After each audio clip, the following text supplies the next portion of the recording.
ladies and gentlemen, esteemed guests and distinguished speakers, I would like to welcome you all to the first international conference on the exchange of scientific information in the field of concrete materials and structures. I'm Mohammad Amin Amini, your host and anchor for the day, and I would like to thank each and every one of you for taking the time out of your day and coming here and honoring us with your esteemed presence. And I hope you enjoy our two-day conference. Throughout these days, we are going to delve deep into the various and most recent discoveries and insights in the field of concrete materials and structures. Before we begin, allow me to extend the warmest greetings to our esteemed panel of speakers whose expertise and dedication have made this conference a possibility. In addition, I would like to thank the Iranian Concrete Society for putting this conference together. And without further ado, please allow me and join me in welcoming Dr. Khaloo, the chairman of the conference and the head of Iranian Concrete Society. Please bring up to the stage Dr. Khaloo.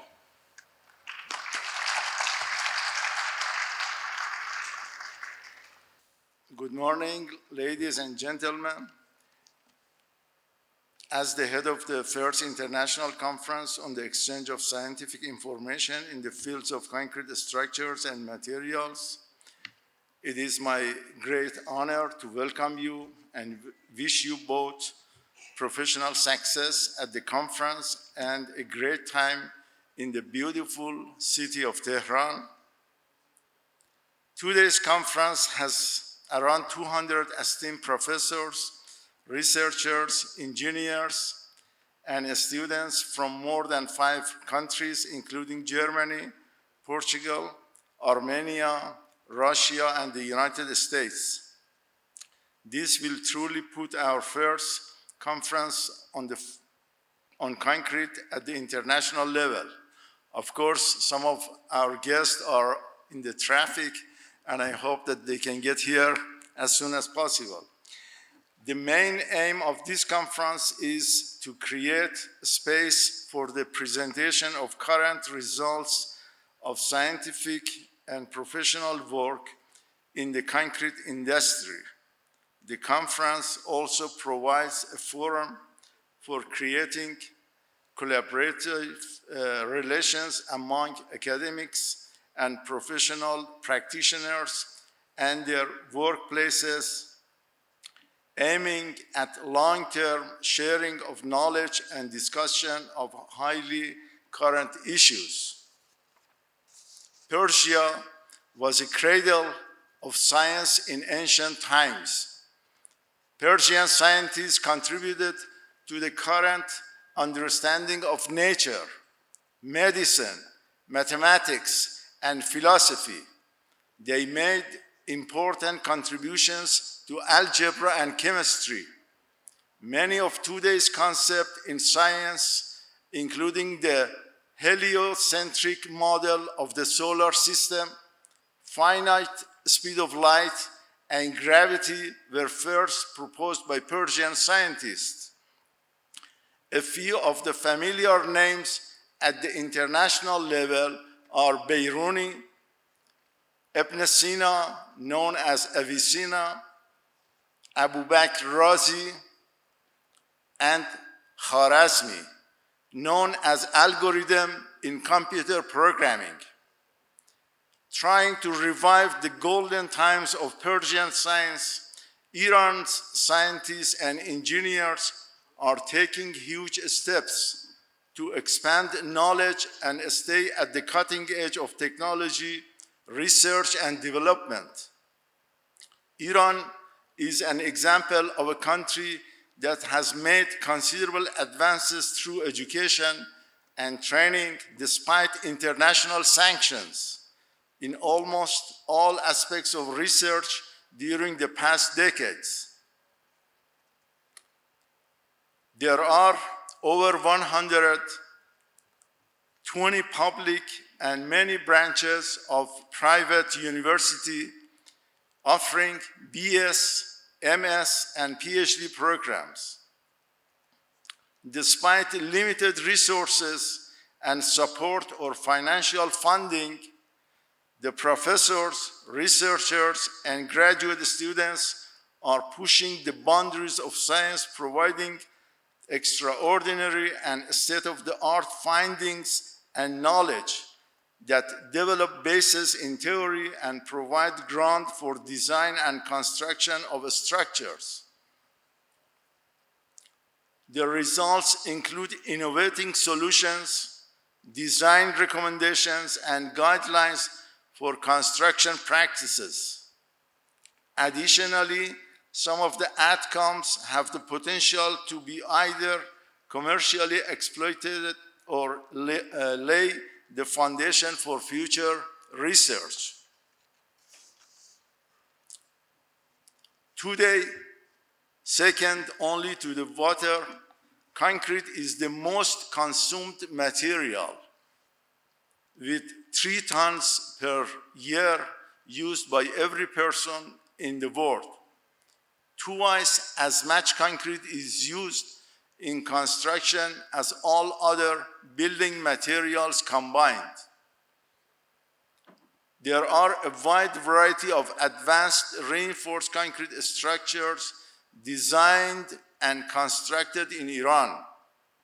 These include high-rise buildings, structures such as Milad Tower, large dams, power plants, petrochemical plant structures, bridges, and tunnels. Moreover, during the last decade, Iranian engineers have made considerable contributions to the export of technical and engineering knowledge, and especially the construction of sophisticated infrastructures in other countries. To mention an example, recently a sophisticated dam along with its electric power plant has been designed and constructed by Iranian consulting engineers and contractors in Sri Lanka.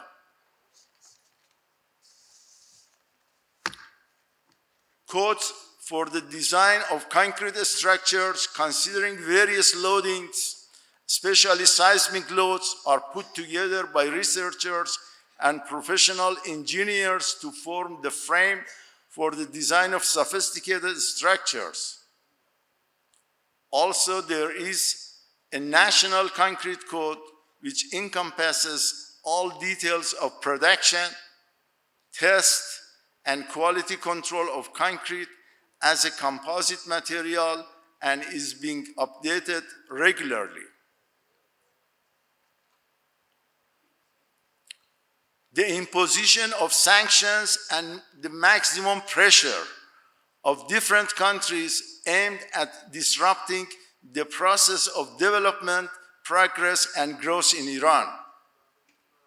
However, sanctions have not limited the scientific growth and enthusiasm of researchers in Iran. As scientists and engineers, we believe these obstacles should not play any role, and cooperation among scientific institutions of all countries should prevail. Today and tomorrow, we will be benefited from presentations of distinguished and research-oriented scientists, also notable people from industry, who are paving the way from theory, experiment, and design to applications on various aspects of concrete structures and materials.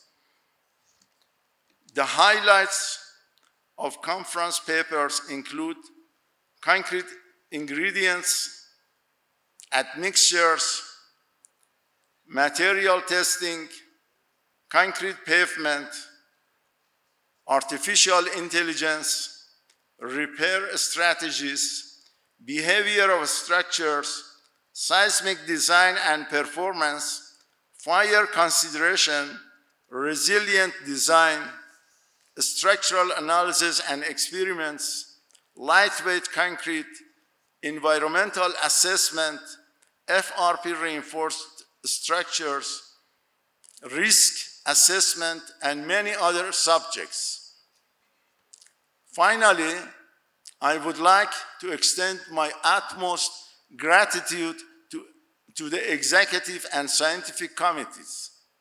Thank you for your hard work, especially during this past week. Your dedication helped us reach our goals. I deeply appreciate every member for showing a relentless effort for this conference and making the difficult journey possible. Thank you very much.